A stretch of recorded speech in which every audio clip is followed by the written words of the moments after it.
여기 독일의 한 대학교 강의실에서 학생들이 눈을 반짝이며 교수님의 이야기에 귀를 기울이고 있습니다. 알고 보니 얼마 전 딸과 함께 한국을 방문하였다는 독일의 경제학과 교수가 학생들에게 한국에서의 경험담을 이야기하는 중이라고 하는데요. 이 교수는 원래 중국 방문 이후 아시아에 대한 편견을 가지고 있었다가 한국을 방문한 후 엄청난 충격을 받고 편견마저 사라지게 되었다고 합니다. 대체 이 독일 교수는 딸과 함께 한국에 와서 어떠한 경험을 한 것인지 오늘의 사연 바로 들어보겠습니다. 안녕하세요. 저는 현재 독일의 한 대학교에서 20년 가까이 학생들을 지도하고 있는 구스타프라고 합니다.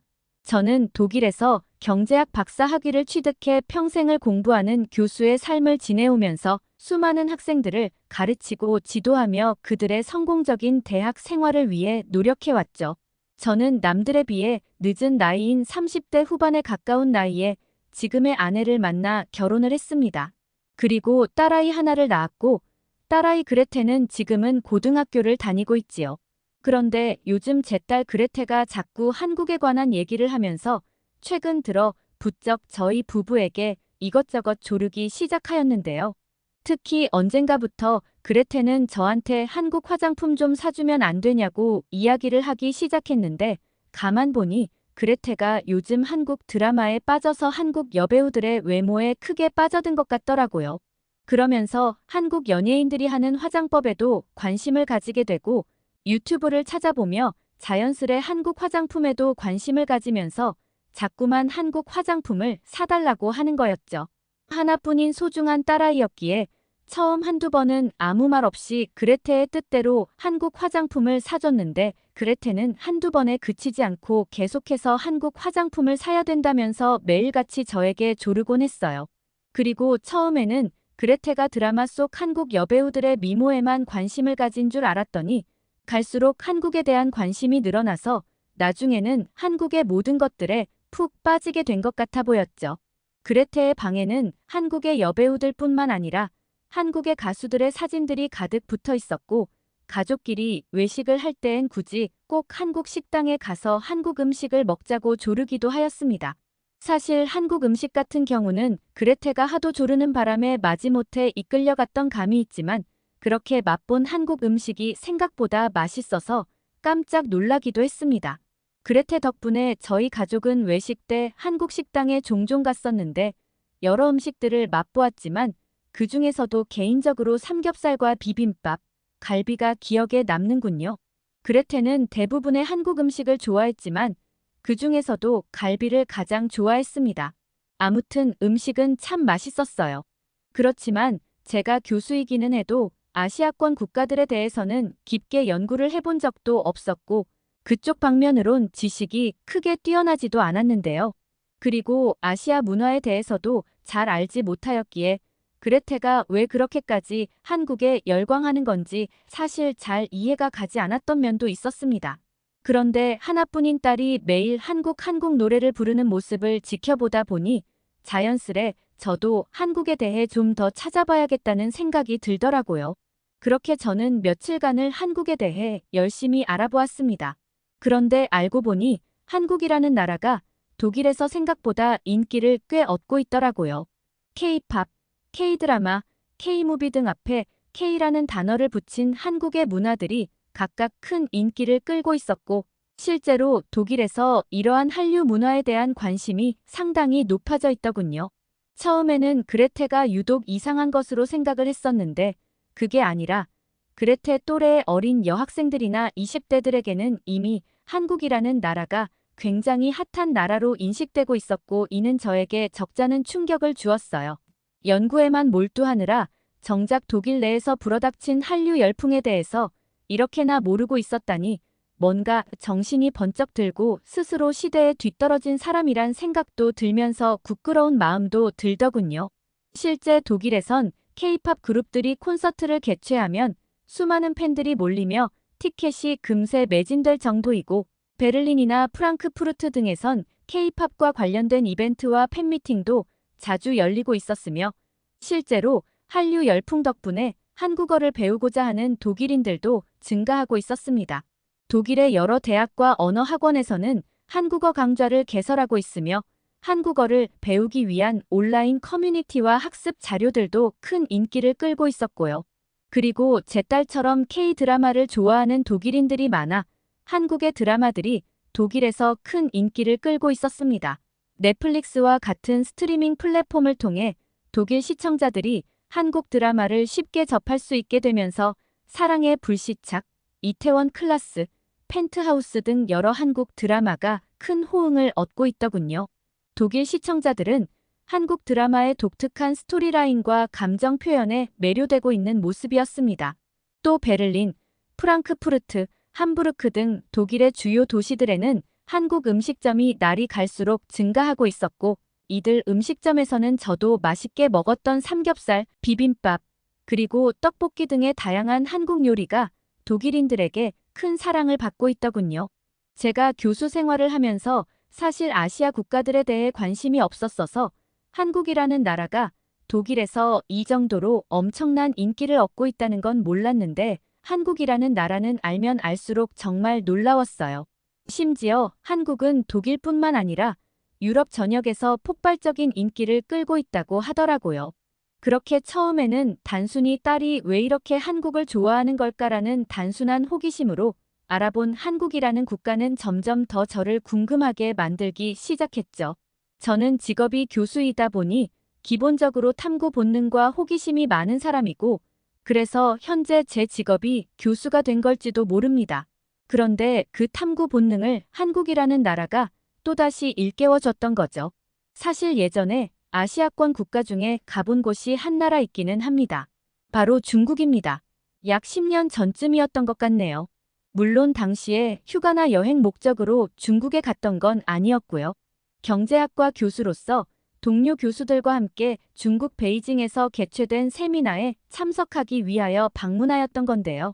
당시 급성장하는 중국 경제가 전 세계 경제학자들의 관심을 끌 시기이기도 했죠. 아무튼 학술적인 목적으로 방문한 제 생애 처음이자 마지막이었던 아시아 국가 방문은 저에게 너무도 좋지 못한 기억을 주었었습니다. 물론 당시의 세미나 자체는 무사히 잘 마쳤지만 당시 체류 기간이 일주일 정도 되었기 때문에 세미나 외에도 중국을 돌아다닐 일이 많았거든요. 그 당시 중국을 경험하며 정말 여러 가지 불편한 점들이 많았지만 그중 간단히 생각나는 몇 가지만 이야기를 해보자면 우선 중국은 대기오염 문제가 굉장히 심각했습니다. 평생 독일 대도시에 살아오면서 독일의 공기 또한 그리 좋다고 느끼지는 못하였으나 정말 중국에 비하면 아무것도 아닌 수준이더군요. 정말 이런 곳에서 어떻게 매일같이 살 수가 있을까 하는 생각이 들 정도로 힘들었던 기억이 납니다. 또한 공공장소에서의 에티켓 문제도 저에게 많은 불편을 주었는데요. 중국은 줄서기 문화, 공공장소에서의 예절 등에서 독일과 큰 차이가 있었습니다. 예를 들어 줄을 서는 대신 밀고 들어가는 상황이 자주 발생되더군요. 너무도 당연한 듯이 그러한 행동을 하는 것에 적잖게 당황했던 기억이 납니다. 그리고 또 한 가지는 소통 문제였습니다. 애초에 중국인들에게 독일어를 기대하진 않았습니다. 하지만 영어로의 소통은 어느 정도는 가능할 것이라고 생각을 했었는데요. 하지만 소통이 안 되어 정말 힘들었던 기억이 나는군요. 최근에야 스마트폰을 이용하여 번역을 하면서 소통을 할 수 있다지만 10년도 전인 당시에는 그런 기능이 없기도 했고요. 사실 힘들었던 점을 열거하자면 끝없이 열거할 수 있습니다만 대표적으로 생각나는 몇 가지만 말씀드리고 중국 이야기는 이쯤에서 마무리하겠습니다. 아무튼 저는 당시 중국에서 겪었던 불편한 경험 때문에 아시아 국가는 다시 가면 안 되겠다는 생각이 들 정도였어요. 그래선 안 되지만 중국을 방문한 이후로 아시아 국가에 대한 편견까지 생겨버린 것 같았죠. 그런데 그랬던 제가 한국에 대해 알고 나니 한국이 궁금해서 직접 방문까지 하고 싶다는 생각이 들다니 참 알 수 없는 기분도 들더군요. 아무튼 저는 한국에 방문해서 한국의 문화, 그리고 한국 사람들이 어떤 삶을 살고 있는지 직접 살펴보고 싶었고 한국이라는 나라가 무척 궁금해졌어요. 무엇보다도 저희 딸이 미치도록 좋아하는 나라이다 보니 더욱 관심이 가게 된 것 같기도 하네요. 결국 저는 대학교 방학 시즌을 맞아 그때 시간을 내어 한국을 직접 가볼 계획을 세웠습니다. 물론 그토록 한국을 사랑하는 제 딸 그레타와 함께 말이죠. 아내도 함께 가면 좋았겠지만 당시에 아내의 몸이 좋지 않아 장거리 여행을 가기에는 무리가 있을 것 같아 이번엔 아쉽게도 아내는 독일에서 머물고 기회가 되면 나중에 함께 가기로 했어요. 그렇게 시간이 흘러 방학이 되었고 저는 그레타와 함께 독일에서 한국행 비행기를 타고 한국의 인천공항에 도착하게 됐습니다. 인천공항은 모든 것이 깔끔하게 정돈되어 있었고 청결하더군요. 또 어디를 가든지 친절한 안내 표지판이 있어서 굉장히 넓은 공항임에도 위치를 찾는 것에 불편함이 전혀 느껴지지 않았습니다. 게다가 여행 성수기라 그런지 사람들이 정말 많았지만 입국 심사장에서 예상보다 훨씬 빠르게 저희 차례가 되어서 놀라기도 했어요. 디지털 기술을 활용해서 업무를 효율적으로 하고 있는 이유가 큰 것 같았죠. 물론 그러한 기술 외에도 직원들이 참 프로답게 일을 하고 있다는 것도 한몫하는 것 같았고요. 정말 한눈 한 번 안 팔고 다음에서 다음으로 사람들을 통과시키는 모습이 제 눈에는 너무나 성실해 보였어요. 관광객들의 편의와 불편함 해소를 위하여 여유를 부리지 않고 열심히 일하는 모습들이 정말 인상 깊어 보였죠. 그렇게 한국의 첫인상은 저에게 너무나 좋았습니다. 기분 좋은 마음으로 한국에서의 여정을 시작할 수 있었죠. 저는 한국에 오기 전에 꼭 경험해야 할 것들에 대해 알아봤었는데 그 중에 하나가 바로 한국의 대중교통 이용하기였습니다. 저희 부녀는 우선 공항철도를 타고 서울로 향하기로 했어요. 한국에서는 외국어 지원이 되는 터치 스크린으로 승차권을 발권하는데 정말 편리하고 효율적인 시스템이라 느껴지더군요. 또 저를 압도한 건 승강장의 모습이었어요. 지하철역 승강장이 마치 궁전에 온 것 같은 기분이 들 정도로 웅장하고 멋들어진 모습이더군요. 이런 첫인상만으로도 왠지 한국은 세계 최고 수준의 지하철 인프라를 가지고 있을 거란 생각이 절로 들더라고요. 아니나 다를까 지하철은 승강장에서부터 굉장히 깨끗하고 쾌적했습니다. 또한 승강장에 도착했을 때 인상적인 게 있었는데 바로 스크린도어였죠. 독일 여행을 와보신 분은 아시겠지만 독일 지하철에는 스크린도어가 없습니다. 승객들의 안전을 위하여 스크린도어가 튼튼하게 설치되어 있는 모습을 보며 왜 독일은 그렇게 어렵지도 않을 텐데 이러한 시설 하나 갖추지 못한 걸까 하는 생각이 들더라고요. 독일에서 지하철을 타다 보면 자살 등의 사고는 물론이고 종종 승객이 선로에 스스로 내려가는 경우도 가끔씩 볼 수 있어요. 얼마 전에 제가 목격한 경우만 해도 그렇죠. 당시 아이와 함께 지하철을 타러 온 아버지가 아이가 들고 있던 인형이 선로로 떨어지자 선로로 휙 뛰어내려가서 인형을 주워들고 아무렇지도 않게 올라왔던 상황이 있었거든요. 플랫폼에 있던 사람들도 그런 상황을 대수롭지 않게 여기고 크게 신경도 안 쓰는 모습이었죠. 심지어 그땐 곧 기차가 도착합니다 라는 사인이 나오고 있는 와중이었는데 말이에요. 이렇듯 독일에서는 스크린도어가 없기 때문에 이런 일들도 종종 생기는데 사람들이 별로 신경을 쓰지도 않는답니다. 참고로 독일 지하철은 차량 편성이 스케줄별로 다 다르고 한 플랫폼에서도 여러 노선이 겹쳐 편성이 다 다르기 때문에 한국의 지하철과 달라 아마 처음 오시는 분들이라면 지하철 이용에 애를 먹을 수도 있을 거예요. 독일에 오실 분들은 지하철 이용 시 미리 잘 알아보고 이용하셔야 해요. 아무튼 독일에서도 이러한 스크린도어는 꼭 필요하다는 생각을 하면서 그레타와 함께 한국의 지하철에 탑승하게 되었는데요. 탑승해보니 차량 내부 환경도 무척 쾌적하더군요.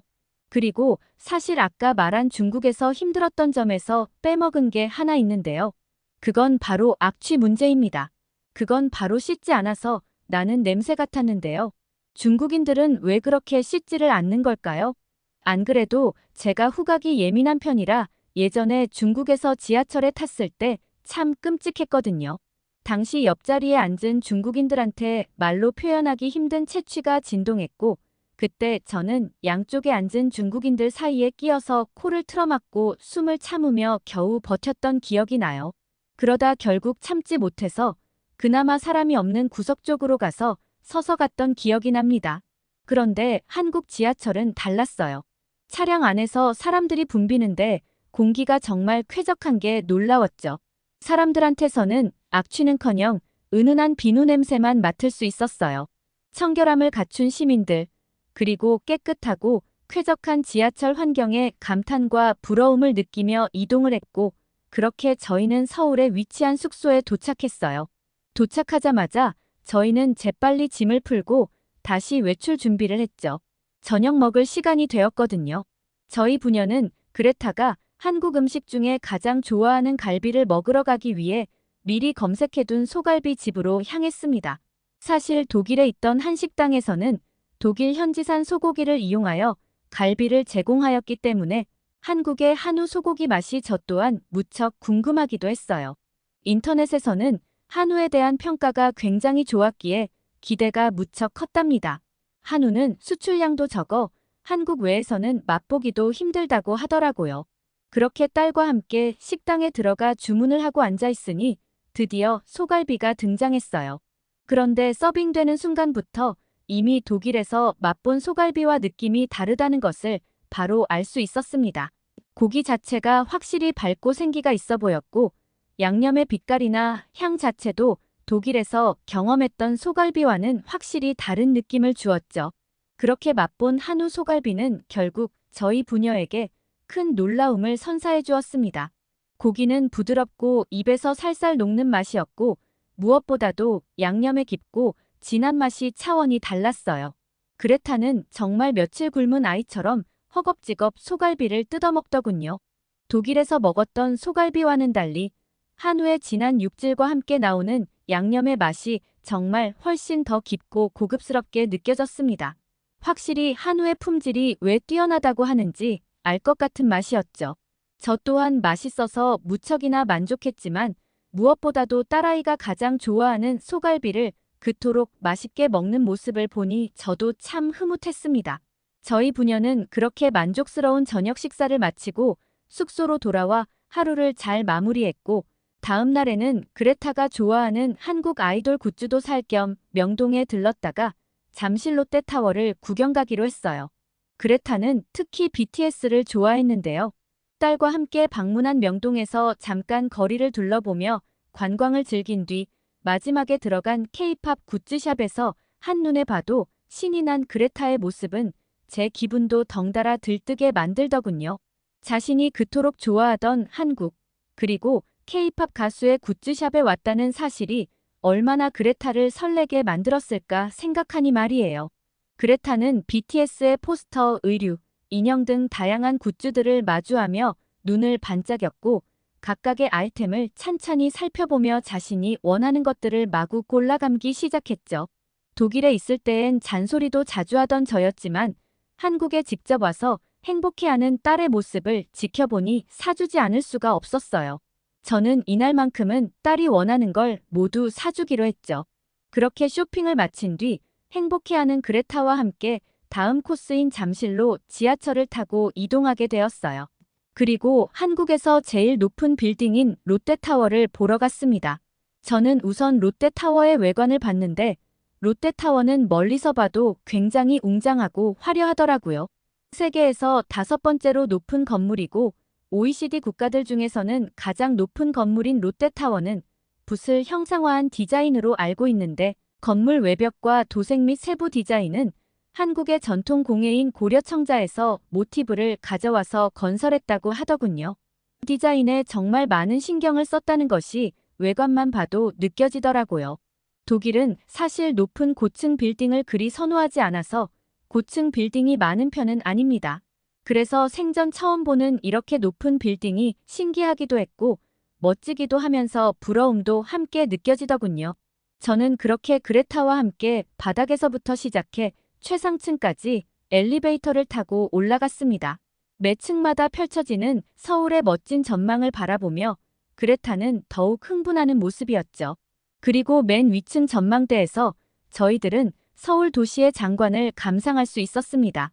그레타는 입이 떡 벌어진 채 놀랍고 환상적인 경험을 즐기며 흥분을 감추지 못했어요. 저 또한 마찬가지였는데요. 멀리서 한강이 흐르는 모습과 도시 전체가 한눈에 들어와서 정말 말 그대로 절경이었고, 때마침 그날은 날씨가 맑아서 먼 곳에서 보이는 산들과 자연 경관도 한눈에 들어왔습니다. 참으로 멋지더군요. 주변에 있는 사람들도 전부 감탄하며 창밖 구경하는데 정신이 없어 보였죠.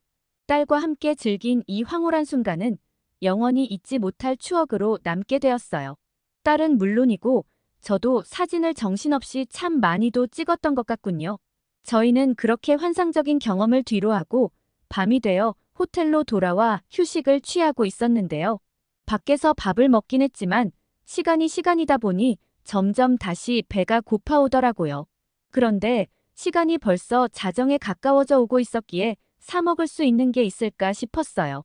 그래도 혹시나 뭐 사 먹을 수 있는 게 있을까 싶어서 구글을 통해 열심히 검색해 봤는데 한국은 24시간 운영하는 가게가 많아서 새벽에도 배달 음식을 시켜서 먹을 수 있고 그 시간에도 그냥 직접 음식점에 방문해서 음식을 먹을 수도 있다고 하더라고요. 저는 이런 한국의 문화가 정말 놀라웠습니다. 그렇게 저희 부녀는 밤 늦은 시간에 한국의 배달 시스템을 이용해 치킨을 시켜보기로 하였고 맥주도 한잔하면 좋을 것 같아서 맥주도 함께 주문했답니다. 이를 한국에서는 치맥이라고 한다죠. 아, 이제 와서 고백하자면 제가 한국의 법을 어긴 것도 같은데요. 그레타와 함께 치킨과 맥주를 즐겼거든요. 한국에서는 미성년자가 술을 마시면 안 되는 것으로 아는데요. 독일의 경우는 만 16세가 지나면 맥주를 마셔도 된답니다. 그레타의 나이가 당시 만 17세였으니 독일 기준에서는 상관이 없었지만 그래도 한국 땅에 왔으면 한국의 법을 지켜야 할 텐데 호텔에서 낭만적인 서울의 야경을 바라보며 치킨을 먹고 있자니 딸에게 맥주 한 잔 권하지 않을 수가 없겠더라고요. 이 정도는 한국 분들께서도 이해해 주시리라 믿고 고백하는 것이니 너그러운 마음으로 이해해 주시면 감사드리겠습니다. 저희 부녀는 그렇게 맛있는 야식까지 먹으며 행복한 하루를 마무리했고 이후 일정에서도 강남과 경복궁, 한강 등을 구경하며 잊을 수 없는 추억들을 참 많이 남겼답니다. 아, 한국의 지하철은 정말 다시 생각해도 세계 제일의 효율성과 편리함을 지닌 최고의 교통 시스템이라고 생각되는군요. 저희는 이동하면서 계속 지하철만 이용했었거든요. 환승 시스템도 너무 잘 되어 있고 가격도 저렴해서 다른 나라와 달리 택시를 이용할 필요성도 딱히 못 느끼겠더라고요. 이용하는 내내 부러움이 계속 들었답니다. 아무튼 저와 그레타는 정말 뜻깊은 한국 여행을 즐기고 그렇게 독일로 돌아오게 되었습니다. 한국에 대해 관심이 없었다가 그레타 덕분에 한국을 알게 되어 결국 직접 한국까지 와서 이렇게 경험해 보았던 한국은 정말이지 저에게 최고의 경험을 선물해 준 나라였습니다. 저는 요즘 다시 학생들을 지도하느라 여념이 없는 나날들을 보내고 있는데요. 수업 중간에 학생들이 지루해하는 것 같으면 종종 한국에서의 경험담을 들려주곤 한답니다. 그러면 학생들이 눈을 반짝이며 굉장히 흥미롭게 그 이야기를 듣곤 하고 또 궁금한지 손을 들고 질문하는 학생들도 많답니다. 그러면 저는 한국에서 겪었던 놀라운 일들을 자세히 설명해 주곤 하죠.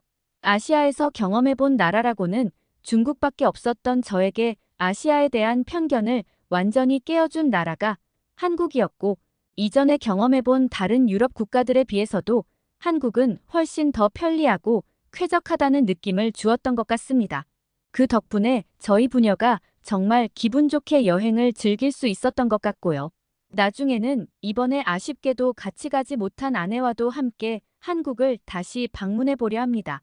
참, 아시아 국가 중에 일본을 추천하는 글들도 많던데요.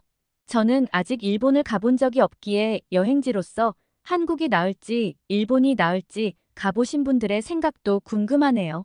많은 조언과 추천 부탁드립니다. 그럼 늘 건강하시고 긴 이야기 들어주셔서 감사드립니다. 독일인 교수 구스타프 씨의 사연은 여기까지인데요. 딸 그레타 양과 함께 한국에서 행복한 시간을 보내고 돌아가서 독일 학생들에게도 한국 칭찬을 한다는 사연에 마음이 참 뿌듯해지는 것 같습니다. 오늘 사연이 좋으셨다면 구독과 좋아요, 그리고 알림 설정 부탁드리며 끝까지 시청해 주셔서 감사합니다.